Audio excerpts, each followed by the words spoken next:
فاعبد الله مخلصا له الدين ألا لله الدين الخالص.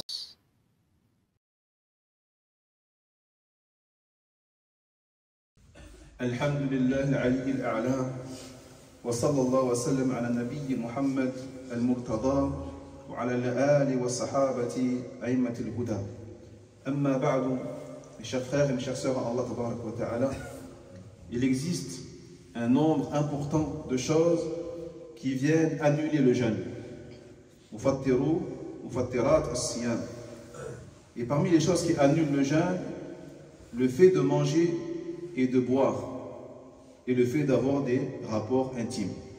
Et cela en vertu du Coran al-Karim, de la sunna du prophète Mohammed sallallahu alayhi wa sallam, et du consensus des savants de la communauté, rahmatullah alayhi.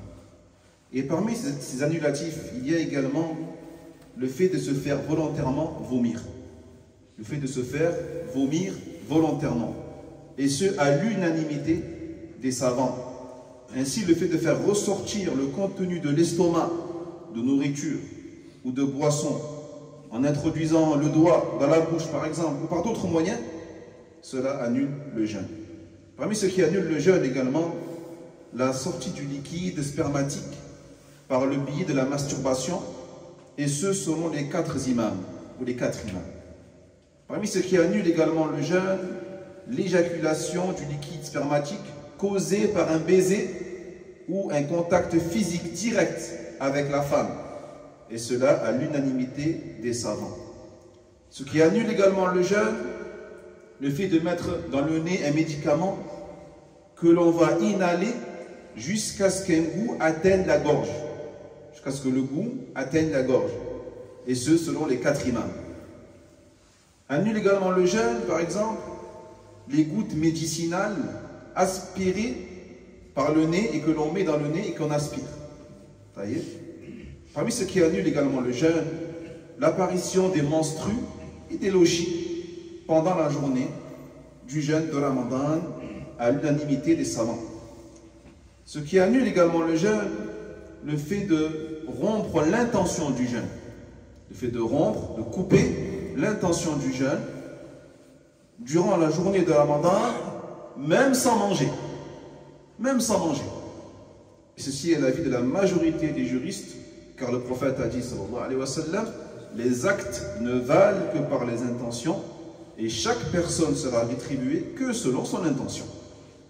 Parmi ce qui annule le jeûne également, avaler des choses non nutritives, telles que de la terre, des pierres, des noyaux et autres, selon l'avis des 4 imams et l'ensemble des savants, rahmatullah alayhi.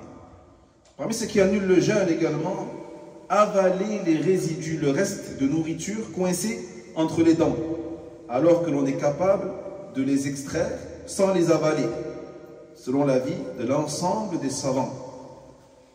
Parmi ce qui annule le jeûne également, le fait de sortir de l'islam, de commettre un acte, de dire une parole faisant sortir de l'islam, et cela à l'unanimité des savants. Les choses qui n'annulent pas le jeûne. Maintenant, nous allons citer les choses qui n'annulent pas le jeûne. Parmi elles, la sortie du liquide spermatique de l'homme ou de la femme à cause d'un rêve. À cause d'un rêve durant la journée, et ce à l'unanimité des savants.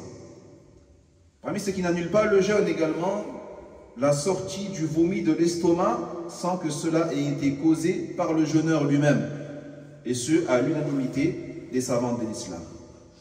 Parmi les choses qui n'annulent pas non plus le jeûne, la sortie du liquide spermatique causée par des pensées de coït ou d'actes charnels à l'unanimité des savants. Parmi les choses qui n'annulent pas le jeûne non plus, la sortie du liquide préséminal, el-madi, dû à un contact avec la femme, ou un baiser, ou une pensée, selon l'ensemble des juristes. Également, ce qui n'annule pas le jeûne, non plus, manger et boire par oubli.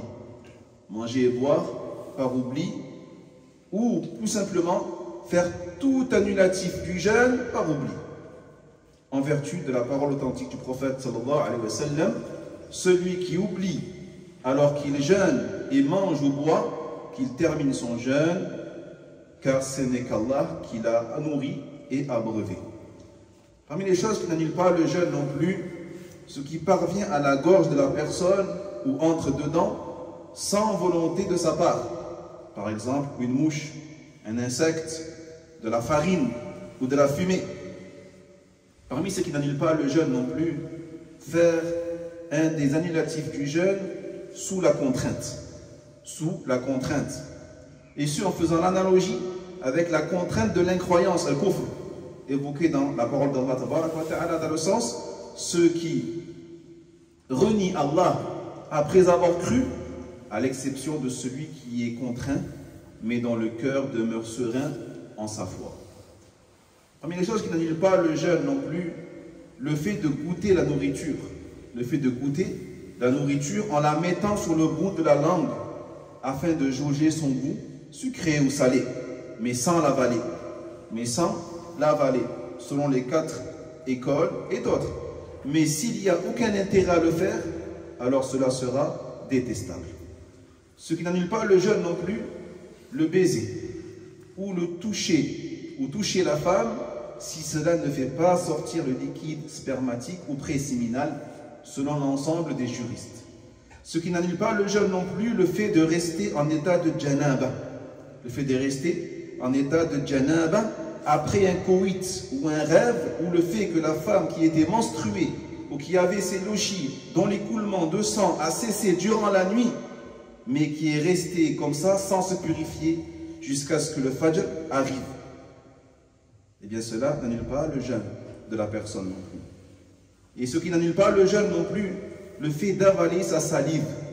Le fait d'avaler sa salive, même en grande quantité, tant qu'elle reste dans la bouche à l'unanimité des savants. Parmi les choses qui n'annulent pas le jeûne non plus, avaler des restes de nourriture coincés entre les dents involontairement. Involontairement et sans capacité de les recracher à l'unanimité des savants de l'islam. Les choses qui n'annulent pas le jeûne non plus, le fait d'inciser une veine pour en extraire du sang, tel que les analyses de sang. Donc le fait de faire une analyse de sang, ça n'annule pas le jeûne selon la majorité des savants de l'islam. Allah Jalla wa Ala, dans le sens, il dit: ô vous qui croyez, le jeûne vous est prescrit comme il a été prescrit à ceux qui vous ont précédés, ainsi atteindrez-vous la piété. هذا وأسأل الله جل وعلا يجنبنا ما يسخطه ويباعد بيننا وبين ما يفسد صيامنا أو ينقص أجره. اللهم اجعلنا ممن يصوم رمضان ويقومه إيمانا واحتسابا فيغفر له ما تقدم من ذنبه. اللهم باعد بيننا وبين خطايانا كما باعدت بين المشرق والمغرب وتب علينا إنك أنت التواب الرحيم. اللهم صل على محمد وعلى آل محمد كما صليت على إبراهيم وعلى آل إبراهيم إنك حميد مجيد. وبارك على محمد وعلى آل محمد كما باركت على إبراهيم وعلى آل إبراهيم إنك حميد مجيد. وينجي الله الذين اتقوا بمفازتهم لا يمسهم السوء ولا هم يحزنون.